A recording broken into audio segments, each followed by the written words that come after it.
बिस्मिल्लाहिर्रहमानिर्रहीम। अस्सलामुअलैकुम अज़ीज़ तलबा, मैं शकील अहमद ऑनलाइन लेक्चर के साथ आपसे मुखातिब हूँ। उम्मीद करता हूँ आप सब खैरियत से होंगे, तालीमी सिलसिले से जुड़े होंगे। अज़ीज़ तलबा, साल नहम के सबक मिर्ज़ा अदीब के लिखे हुए लहू और कालीन हम पढ़ रहे थे। मुसन्निफ़ का तारुफ़ हुआ, किरदार हमने देखे और तकरीबन आधे से थोड़ा जो है वो कम हमने सबक पढ़ लिया था।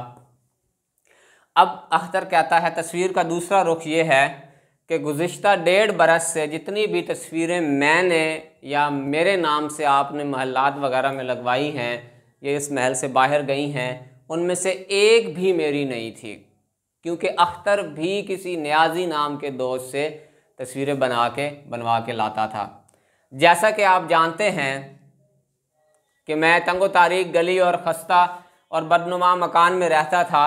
मेरी तस्वीरें, मैंने बहुत सारी दर्जनों तस्वीरें बनाई, सैकड़ों, लेकिन वो सारी कबाड़ियों के यहाँ जो है वो कबाड़ के हाथ हो गई, कौड़ियों के भाव बिकी। तस्वीरों की नुमाइश में फिर मेरी अचानक मुलाकात आपसे हुई। मुझ पर गुर्बत थी, मैं बड़ा गरीब मुफलिस कल्लाश था। आपने मेरी हालत पर रहम किया और ये कमरा मेरे लिए वक्फ़ कर दिया और मैं ज़िंदगी के जो है वो वबाल चुंगल से आज़ाद हुआ।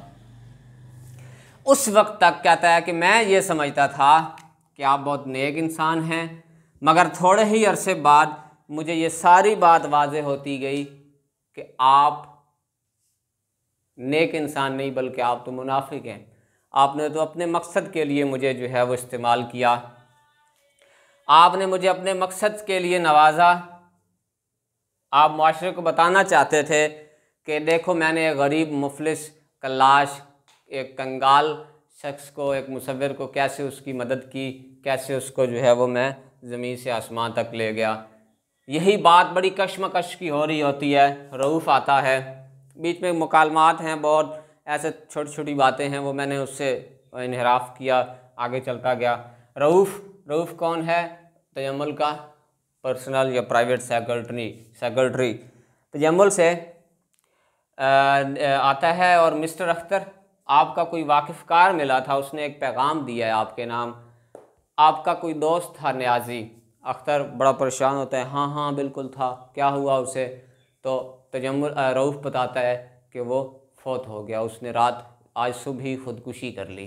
तो ये सुनते ही जो है वो अख्तर तजम्मुल से कहता है कि सुना तुमने, अब ये मत कहना कि ये कत्ल तुमने नहीं किया, इसके भी तुम ही कातिल हो, तुमने ये कत्ल किया है। क्यों? क्योंकि अख्तर जो था वो न्याजी से ही तस्वीरें बनवा के लाता था। और न्याजी क्यों बना के देता था?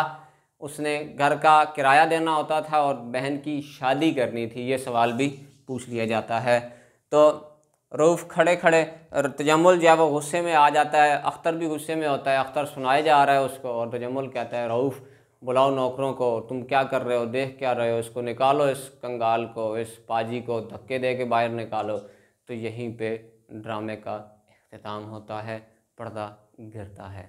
तो अज़ीज़ तलबा, ये था लहू और कालीन सबक मिर्ज़ा अदीब का लिखा हुआ। साल नहम बड़ा अहम सबक है। अक्सर औक़ात इसमें से सवालात आ जाया करते हैं, दो कम अज़ कम एक लाजमी सवाल आता है। न्याजी तस्वीरें क्यों बनाता था वो मैंने आपको बताया। उसने घर का किराया और बहन की शादी करनी थी, इसलिए उसकी कोठी का नाम क्या था? अलनशाद था। तजम्मुल की उम्र 40 से 45 साल। अख्तर का हुलिया, ये सारा मैंने बीच में अंडर सर्कल कर दिया। अच्छा, उसके बाद पर्सनल सेक्रेटरी का नाम क्या है, फ़लाँ क्या नाम है। तो ये सारी बातें इस हवाले से सवालात पूछ लिए जाते हैं।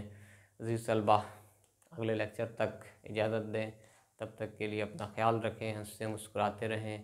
अल्लाह हाफ़िज़।